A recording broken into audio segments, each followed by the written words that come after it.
All right, folks, so today we're dealing with World War II and the U.S.'s role in World War II, all right? Okay, to start us off here, you all have your shapes in front of you. We call the tangram exercise, or it is quickly being known as the shapes game, and that works all right as well. We'll play 2 rounds of this. All right? What I'm looking for first round here, I'm looking for a shape or some kind of a diagram using your shape that conceptualizes the U.S. strategy in the European theater. U.S. strategy in the European theater.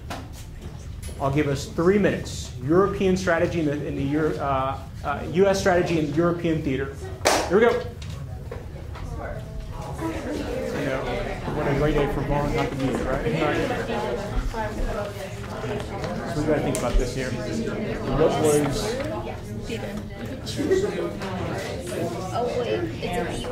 dominating force in the European theater. And before America came into the war, Britain and France was being taken over by Germany. Britain was struggling, and then once D-Day came, America stepped its presence in the European theater. What was the tactic for taking back Europe from German and Italian hands? How was the strategy that we used? Oh man, didn't they basically surrounded them all in front. Right. They captured them completely around. They cut off all trade. That's exactly right. Made them in one little area. Like a large siege, if you will, yes. of Germany. I think that's how I deal with that. Right. That's the value of having, the value I think of just the shape of my classroom, how I design my classroom. Let's be frank here. The design of your classroom communicates to students what you want to get out of them. My class is in a semicircle or half moon shape. So it says to them right away, I'm looking to create an antiphonal kind of classroom where there is communication between them. But each grouping are grouped into 4, which allows me to, if I want to have groups of 4, that's great. They're also paired next to each other. If I want to have groups of 2, that's great as well. The value of groups or having them communicate is that whereas one student may lack something in knowledge, the other student may have picked something up, and they can teach each other. I find quite a bit as just passing around them, listening to them, they will, in many cases, serve as the teacher of objective facts often where I may miss something over and miss something altogether. First, before they step in, that's great, that's good. Go on. Excellent. Underneath you.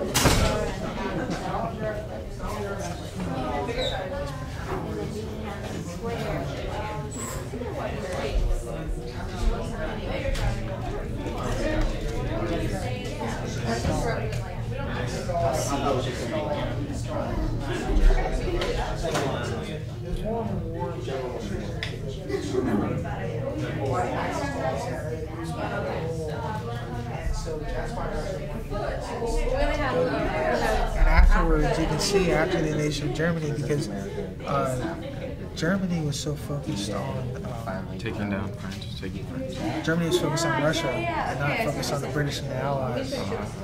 So, and after the invasion, they had the British and the Americans to deal with, along with the Russians. So they're 50 seconds left. 50 seconds. 50 seconds. Much on the east side. And then when they invaded, when D-Day happened, it allowed the Russians to advance, and then allowed the Americans to advance because Germany had a war on 2 fronts. So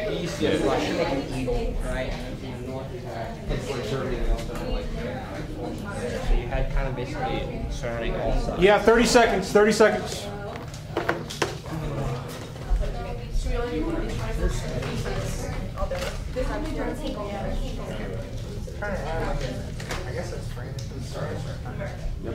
We have 15 seconds. 15 seconds.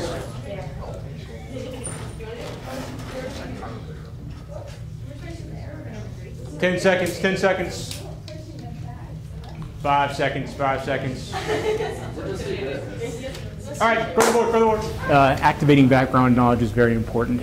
It allows them to see how today's lesson is linked from where we've been and to where we're going. So they need to see the genetic links, if you will, but the relevancy of the lesson. Otherwise, students are very smart. they can recognize whenever you've just made something up for the day and there's no relevance to what they're doing. But if they see that you're taking them somewhere, that we're on a journey, and this is one more stop on the road, it's worth their time. So, and they need to know as well where I'm going with the lesson. What's the culmination point? And that's what the question on the board helps out. Okay, so we want to think about European strategy or U.S. strategies for taking back the European front.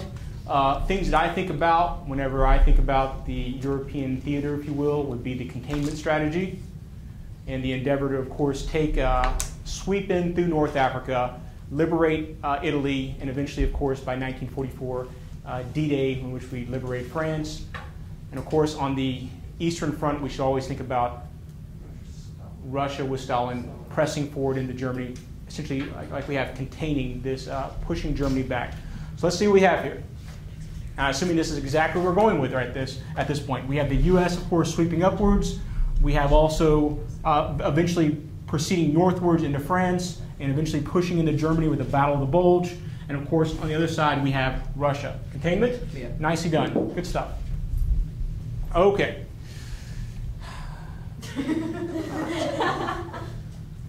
Is this the U.S.? No, that's France. This is that's France. The ultimate goal, but to get the ultimate goal to invade France, they went through North Africa, then Italy, and then to France. And so the star is the ultimate goal. It's the ultimate goal. That is well conceived. Very nicely done. Nicely done. Okay, so small goal to larger goal. Is this the U.S. right here? Yeah. Okay, so the U.S. is proceeding forward from North Africa. See. Italy. Of course. France. Yeah. And the big goal? Germany. Nicely done. Good stuff. Okay. Okay, this is very abstract here. That's okay. That's okay. Let's see what we got here. Okay, I need some help here. It's a foot. It's a foot. Yeah. Hold up. I see it. Hold up. Okay. So it's a. One at a time. Skinny limb. That's a leg. That's Okay. the leg, and then that's the foot with the upside down triangle. Is this right? an the ankle star. burner Well, it's like saying that it's the Allies. And Oh, okay. the They're putting their foot on. Europe. Huh? Foothold in Europe. Foothold in Europe. Yes, that's good. Yeah, good. Nicely done. That works. Okay. They are bombing Tennessee. They are bombing Germany. Germany, okay. So this is a key part of the strategy, right? They're going to go through, soften up the land with bombs to make it easier for the infantry to move in. Good. Works well. Yeah. Yes. Is this the idea of proceeding from one point to another? Is this the U.S.? Yes. Okay. And they're moving forward to France? No. Okay. That's them pushing Germany back in Stalingrad. Ah, interesting. Interesting stuff here. And this is Germany. This is Germany. Okay, yeah, good. Nicely done. Nicely done. All right, now for I think the second one's probably the easier of the two, I think. So I've asked you for the U.S. strategy into Europe. It makes sense now to ask you about the U.S. strategy in the Pacific. Get your shapes. 3 minutes. Here we go. Oh my God.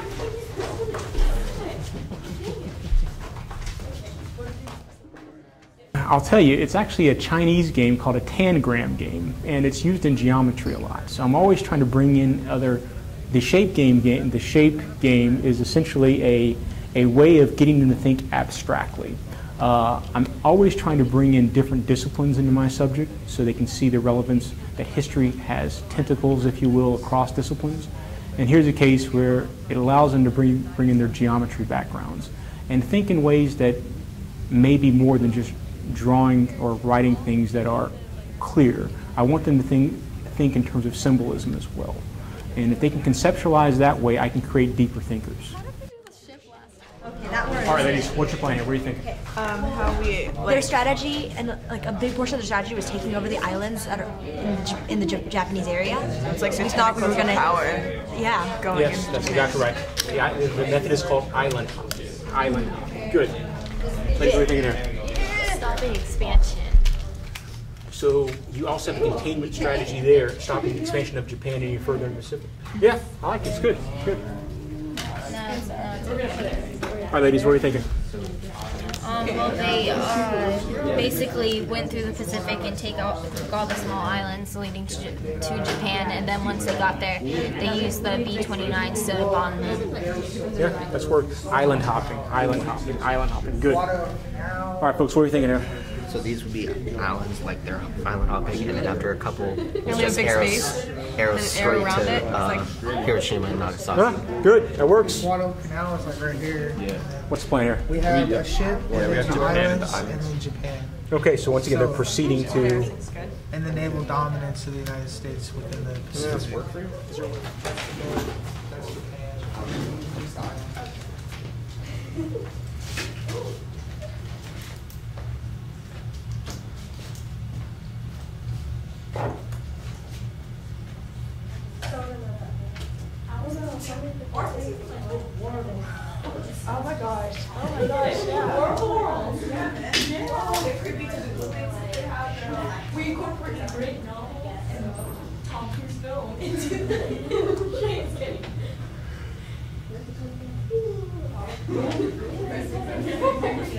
Wow, we have the same exact thing as you guys. Yeah. Same idea.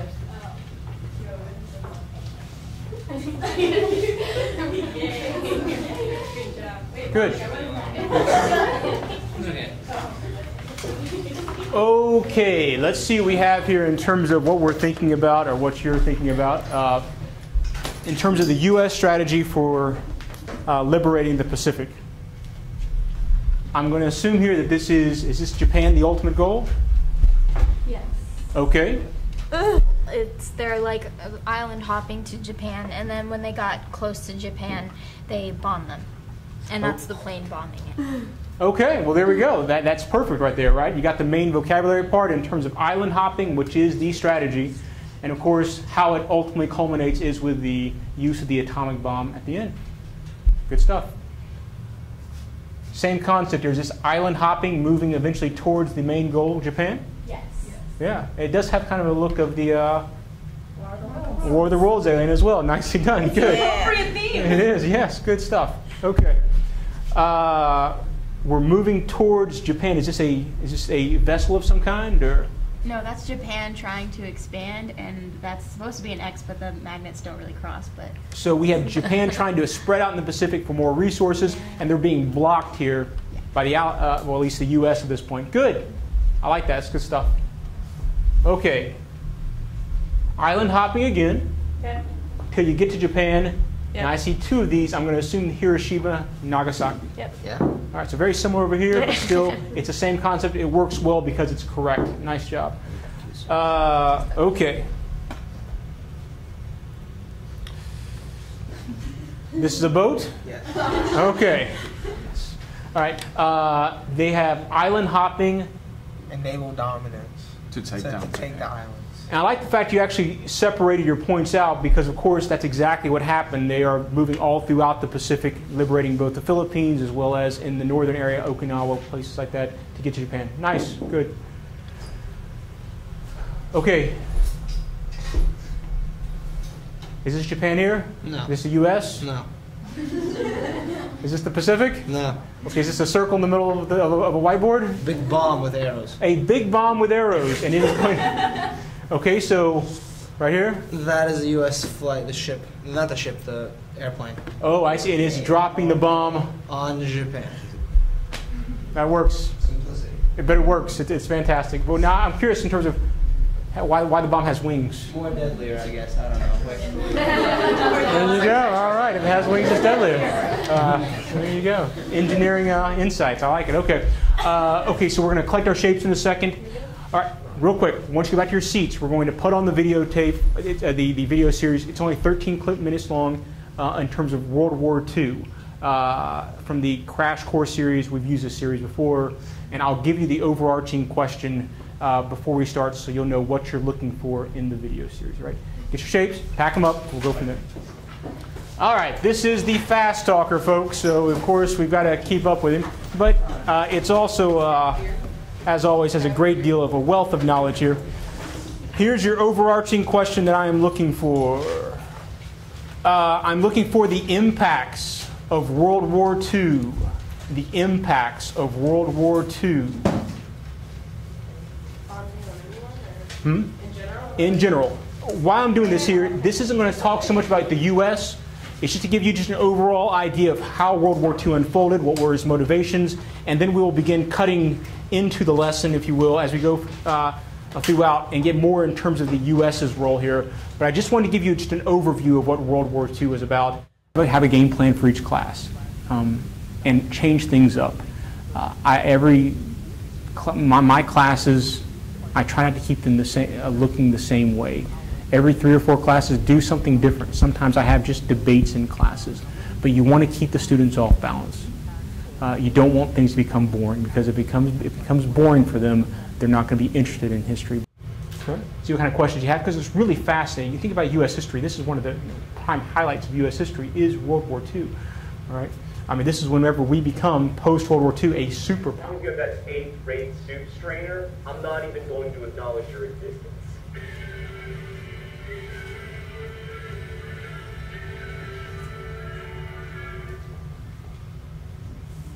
Right, so you probably heard a lot about World War II from movies and books, the History Channel before it decided that swamp people were history, the incessant droning of your grandparents, etc. We're not going to try to give you a detailed synopsis of the war today. Instead, we're going to try to give a bit of perspective on how the most destructive war in human history happened and why it still matters.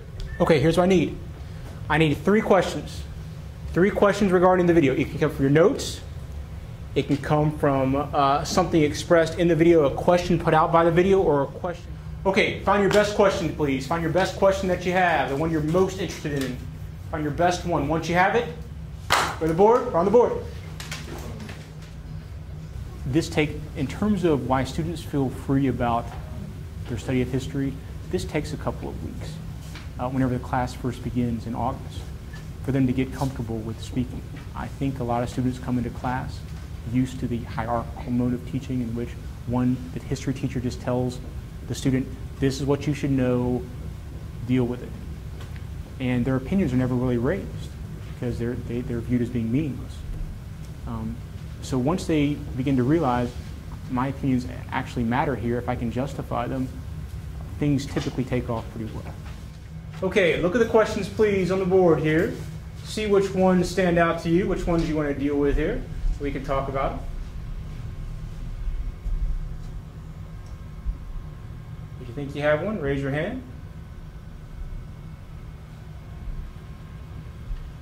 Kyle, go ahead. In your opinion, when did World War II begin? In your opinion, okay, when did World War II begin? In terms of when the marking point is for the start of war. He gave us about 4 or 5 different options, right? What do y'all think? Which ones sound the most convincing? Aaron? I think the invasion of Poland is the most convincing, because beforehand that was more of a preparation for war, and that's the first you see more of a major movement of a world power, like a military movement. Okay, now I wonder if that's, is that very European centered at that point? Is it the first maybe start of the European start of World War II? Yeah, because at that point, that means that there were conflicts in China with Japan, but so it would have been, it's more widespread, it's more of a world war at that point, not just a dispute between 2 countries. And after that point, Germany continued to expand into other countries. It said Norway. That's fair. Kyle, Andre, go ahead. Also, I'm agreeing that the invasion of Poland, it brought Britain and France into the war, unlike the invasion of Manchuria and China by the Japanese. It didn't really spark any allies to attack Japan. So it was basically that it was a start of war, but that was just a war between China and then Japan, and then the World War started when Britain and France ended after the invasion of Poland. Do you think the perception was that because Japan seemed as if it was on the other side of the world, they didn't seem as much as a threat? Was that? Also, they weren't a real world power at that time. They later on became a world power, but at that time they weren't really a world power like Britain, France, and the U.S. So they were still second tier. Yeah. Okay, that's fair. And just like in World War I, though, when Germany took over the Suez Canal and everything from France, they got involved. Everything in World War I happened when the European nations started fighting, and by Germany taking Poland, it also started fighting again in World War I. Okay, that's fair. Yeah. I feel like it was kind of like two different wars. Like I feel like I can't relate as much Japan and Germany as I would like. I feel like Pearl Harbor started the Pacific part of the war, and then Poland.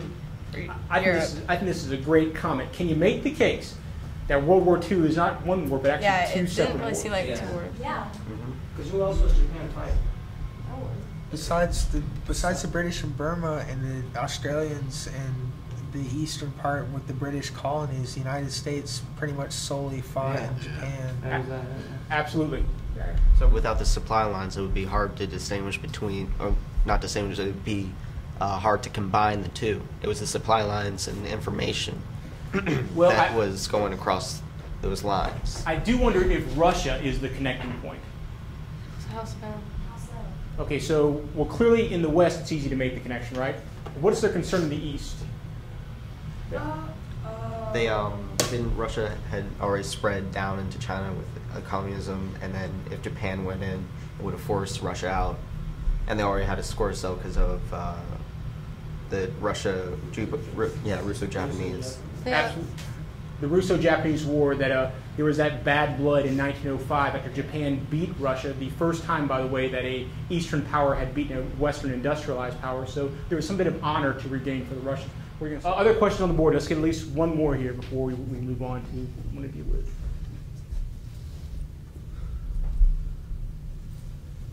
Daria. What was the treaty between Germany and Russia? There's a non-aggression pact. Yes, the one that, of course, Hitler breaks before Stalin. There's a classic political cartoon, by the way, from about 1941 with Stalin and Hitler walking hand in hand, and behind both their backs they have a gun waiting to pull on the other. And they're both walking towards oil fields. All right, so the idea is that if Hitler wouldn't have turned on Stalin, or Stalin would have done the other way. Stalin would have invaded Germany because he even said it himself. He thought Germany wouldn't be totally prepared to invade Russia until 1945. So they were stocking up. You can see the Russians were stocking up militarily, but slowly, and then the Germans just blindsided them and attacked them first. I want you to wrap your head around the loss of life in Stalingrad. 2 million people. That's Jacksonville 2 times over.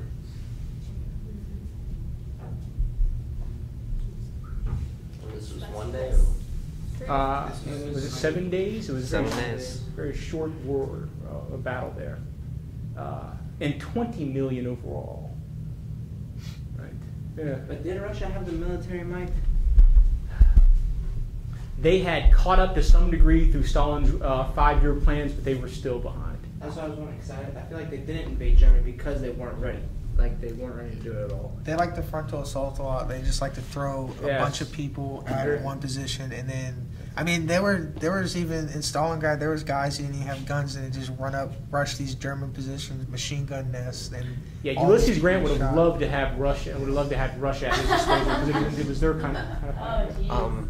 I know in World War I they didn't have a lot of railroads, but with the 5-year plans had Russia expanding their railroad system, because it's a very big country and they have a lot of people, but it would be hard to move.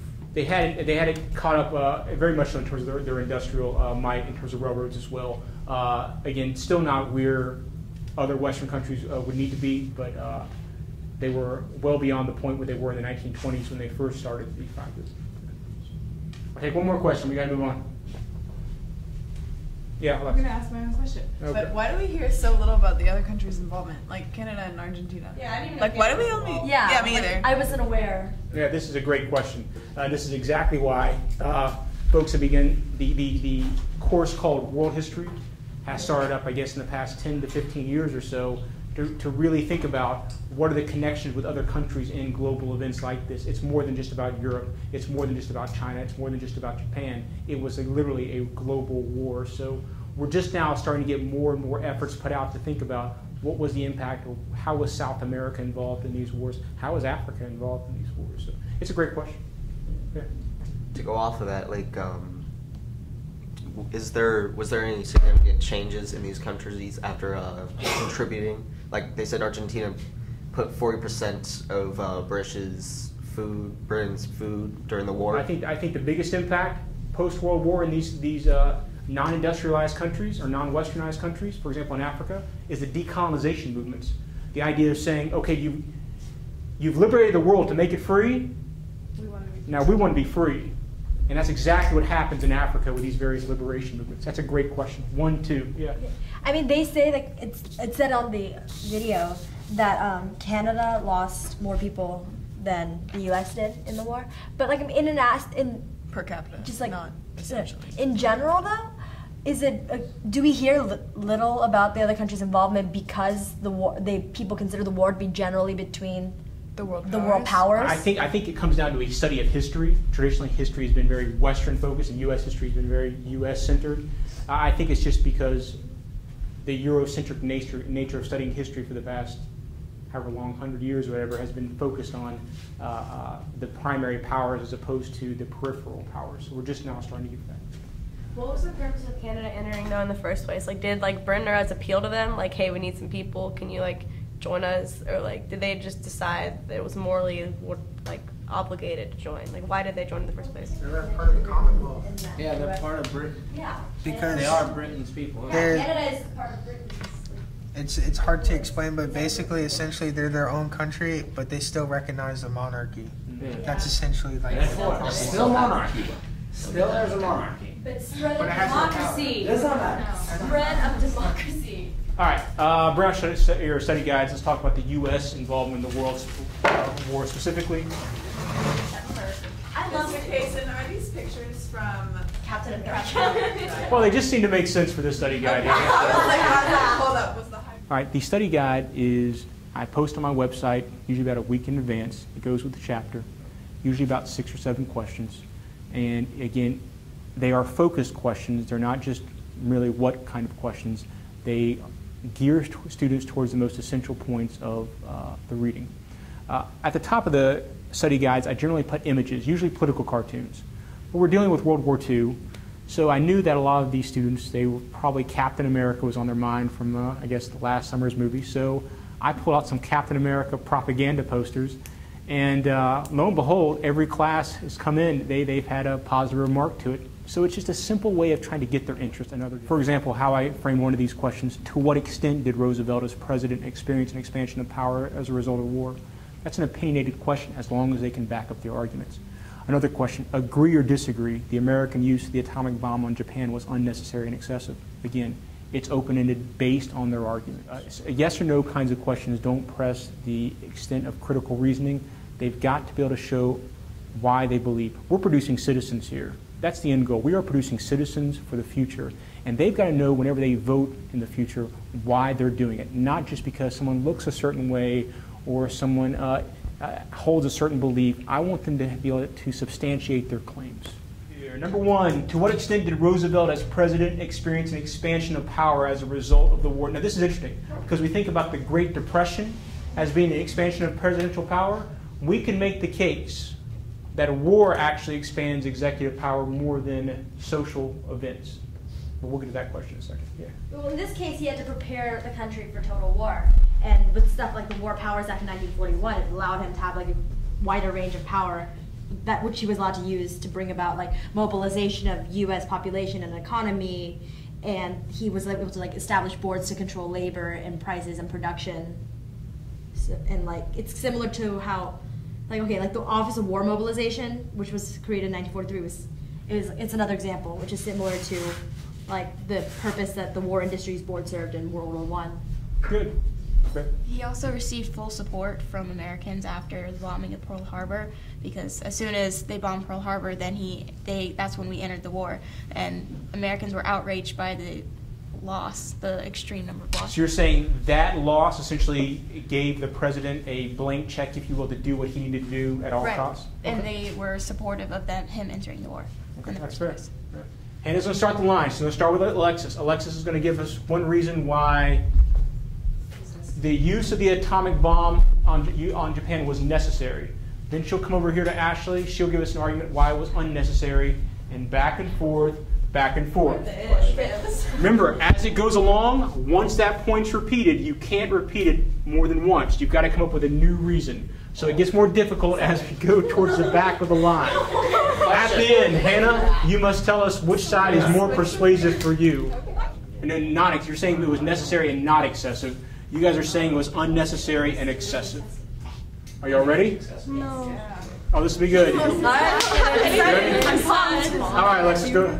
Okay, so it was necessary because Japan was sitting there and they kept fighting. They had this extreme pride for their country, so they wouldn't give up. They had already been beaten out of Manchuria, and they weren't going to give up for their own island that they had fought over in the first place. All right, And well, this is called the upon Tunnel of expansion and, Truth. attempt to go and, And island hop and stuff there like that, always, they realized that there's always a great deal of one island trepidation had over it, lasted- had the Tunnel of Truth, but they lasted 6 actually, months. So they in always that sense, ask they had- for it whenever we're they not had to doing it, so I know they reevaluate like costs it. and they realized that, Essentially, it further gives them an reschedule idea. all Well, it forces them to possibly take a position that they don't feel comfortable with. And they need to recognize that sometimes they have to argue a position that may not be their own and to see the other side of issues as well. But for the person who's passing through the Tunnel of Truth, it also compels them to take a stand. I typically choose, for example, a student who may be someone who typically is on the fence with issues in class, who maybe may have a hard time making decisions. It forces that person to come to a conclusion. That was not it was not accidental that I chose that particular student, but once again, it's always good to see after they come through. She finished strong.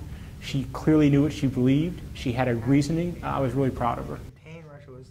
This class actually has it pretty good because they're small. I have a couple of classes which are in their 20s, which that can be very difficult. But again, it also presses the critical reasoning skill and also listening, because you have to think about what's not been said and where can I get my argument in. Ammo and fuel, eventually they would have deteriorated and eventually had to surrender. There was no need for that level of destruction. Oh, you took my only one. I told you I wanted to go last. Kind of adding on to what I think it was Cindy, or maybe it was Alexis, I don't remember, whoever said, the war in Europe was already over, like they were already ending, and you still have all these troops over in Asia trying to fight Japan, it's taking forever, and everybody else is like, dude, we're going home, like, why are you guys still in Japan? And they're like, you know what, you're right, we need to speed things up, let's just bomb them, because you gotta end it faster, everybody's already home. That's good. Okay, so the U.S. Navy was overpowering Japan, totally. And so the Navy wouldn't be able to compete with the U.S. Even though Japan kept going, eventually they wouldn't be able to compete at all, and the Navy just demolished Japan. Okay. So. All right. It was necessary as a way to show that they couldn't attack the U.S. again like they did in Pearl Harbor. It's a way to... That's good! Like, yeah, no. That was a good one. I guess Hitler died already, and they just excessively blew everyone else up. I don't know. I think that's my only one. All right. Well, I honestly don't have that much to say for this, I guess. Come on. Well, the war was already over, and I guess they didn't want any more conflict with Japan and Russia, so they just bombed Japan. So it's a way of ending it. Yes. Getting it. Okay. Final with a strong note. Absolutely. You want to see? Do you have anything? Okay. All right. All right, Hannah. What do you think here? Unnecessary or necessary here? I think it was necessary. Okay. So why? What convinced you in terms of the points? Well, the fact that the war would be a lot longer and it would mean loss of American lives. Mm-hmm. So, I mean, when Truman was deciding, I guess he was deciding, should we bomb the Japanese because they won't surrender, or should we risk American lives for this amount of time more and extend the war? Okay, this is good. Excellent argumentation. Here's a question I would pose. Another argument you guys could have gone with, that maybe one bomb was necessary, but two would have been excessive. That's what I said. That could have been an interesting argument on this side as well. You think two were okay? I don't know, because then you cut out all their will to live. Like, Okay. you cut off all their They will. said something about they had put in prior investments to use the bomb on I think it was Germany. Yeah, prior. So in that sense, I felt like it was kind of excessive in the sense that they were just the idea was, oh, you didn't use it in Germany. It's ready now. Might as well use it. You know, that kind of thing. Just that made it sound kind of excessive and unnecessary to me. Interesting. Okay. 1, 2, 3. You got to move on. Yes. Okay. I just want to emphasize that that's 1 million brothers, husbands. You know that, and Truman was thinking of the American people, and you're gonna send 1 million. A million people to die, even though they don't really necessarily die, when you have this weapon that you could use to just end the war as fast Application as possible. of pathos. If I was on that side, I would make the point that they put sanctions on Germany to control it, and that led Germany to being controlled by Hitler and expanding and eventually actually leading to World War II. So if we had put like a finishing blow to Germany, like say a nuclear bomb, it might not have occurred like it did. Okay, that's fair. Okay. So could you say that it like displayed the U.S. as a power? It showed off. Was it a symbolic event? Yeah. So like, look at us, we have a bomb. I would think that last question we dealt with on your study guide, ways in which it showed us being a superpower. I think that's exactly what one of the key moments were. Good. All right, back to your seats. Good job, folks. Excellent discussion, folks. So far, so good here. Here's the question of the day. Assess the U.S.'s contribution to the Allied effort during World War II. I think it's a very manageable question. And I think the way to group this, there's a very clear way. But I want to get your take on this first.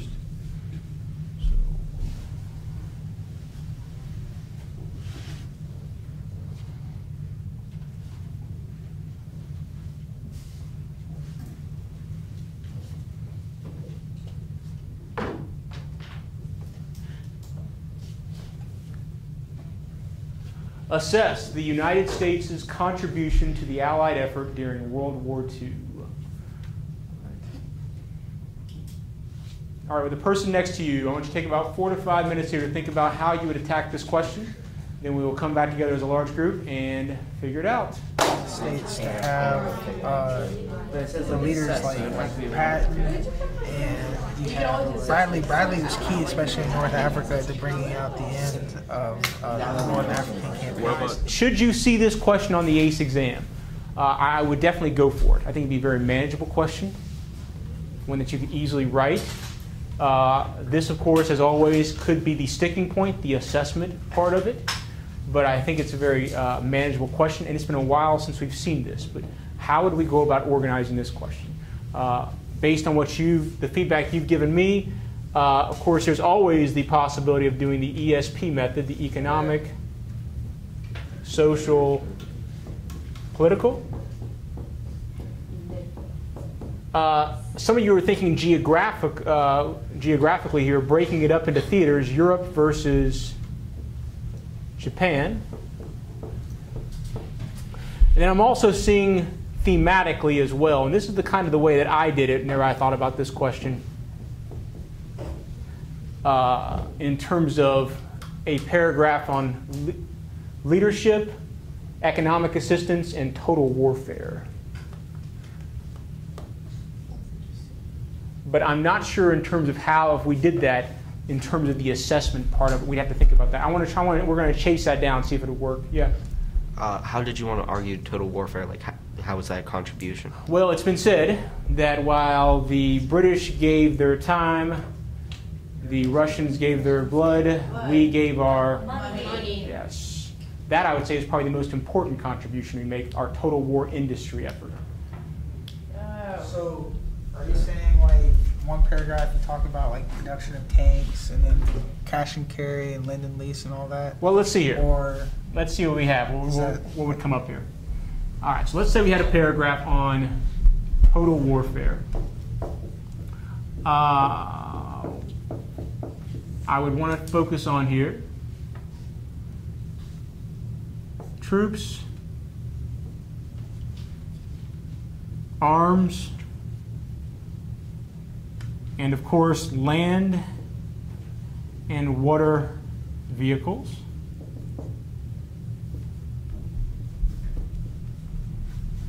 In terms of aircraft carrier, destroyers, things like that. But also the fact that you had such a large supply of people involved in the war in the U.S. effort as well. I mean, my question is, so the total warfare, we're going to say it aided the contribution to the Allies, like it aided the Allies? Like the only counter thing, could we say, is that maybe socially the U.S. suffered because it put on, what was that term that you said? They didn't have enough, they couldn't do everything that they wanted. What was it? What's it called? I don't know. Yes. Would you, in that setup, would you talk about like morale? Because Europe had already been in the war for 3 years when America kind of started officially contributing. It must have been around. Well, see, and there's the other way you can deal with this. And y'all are kind of going in this direction here, which I think is interesting. It's almost a long-term, short-term. You could do, and this would be a different take on it, pre-1941, post-1941. Well, does that count as during World War I? Though we were Well, when we wondering start, about that. when we start in World War II, when's your starting date? You have to define it. Well, I mean, for the United States, But for an after, you would have to define. Could you include the Reconstruction period when they had to rebuild Europe? I mean, why couldn't we include the late 1930s? Whenever. 1937, Japan and China. Why not? Yeah. Wouldn't that approach have to be based upon like what time period you believe of the world? That's exactly right, which raises the question raised at the very beginning of class, when does World War II actually start? Which allows you to really play with this question in a large degree, do a short-term, long-term kind of approach. You could make the case that whereas in the early period, pre-1942 or whatever, our aid was primarily with respect to economic aid, cash and carry, Lend-Lease, destroyer bill. The later period, total warfare and leadership plays a role. Let's see if this works out. Economic assistance, right?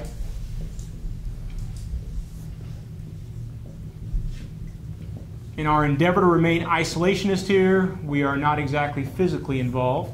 So once again, Lend-Lease, old cash and carry,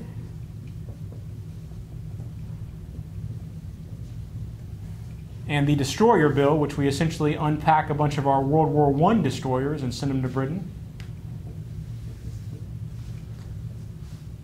And then leadership. I think you have to have a paragraph in some way dealing with leadership. And here, what do you want to focus on in terms of people? Or who do you want to focus on in terms of people? Good. So, excellent. So I like the fact that you guys aren't just thinking in terms of presidential leadership, which we need to. We're also thinking in terms of generalship as well. So presidential leadership, but also generalship also. Which there you can raise an interesting question. Who was more important towards winning the war? Was it FDR's effort to nationalize industry, or would the generals have done it themselves? Was FDR essential to the war? Yeah. Feels a lot like the Lincoln question. Yes, it does. I would say that they have to both be present.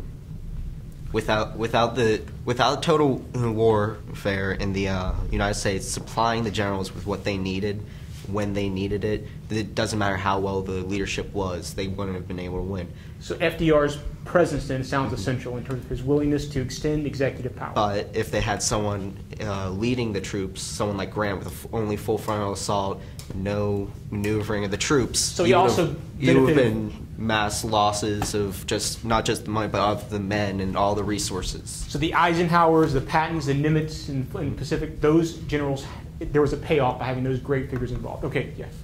Because I thought, isn't it more like the president's like attainment of like more like an extension of federal power enabled them to like replace ships as like fast as they were being sunk by the German U-boats, and so in that sense, to provide them with the resources they needed. So it sounds like you're actually leaning more towards presidential's pretty significant. I mean, this kind of goes, to me, reminds me more of the Grant question. If Grant doesn't have troops, is he great? No. I mean, if these generals don't have the stuff at their disposal, are they as great as is Patton great if he doesn't have the tanks? Well, no. Is a coach great if he... Yeah, a coach is only as great as his team. Okay. Yeah. Well, you could use, like, Lee towards the end, how long he lasted without all the necessary supplies that he had. He lasted a lot longer than everyone thought. So, I mean, if you're a good leader, you can find somehow to win, even if you don't have the supplies. Okay. He didn't win. I'm just saying. I never said. Okay, but it's not the question of like how long can you last without the supplies. You know, the question of can you be successful without effectiveness. Yeah. Okay, that's fair. So there's a way you could assess that in terms of leadership. Who played the greater role in the Allied effort here? I think overall, though, I really like y'all's approach in terms of thinking, when does World War II, when's your starting point? If it's Poland, then again, you could make the case that early on, our contribution was fairly limited to economics.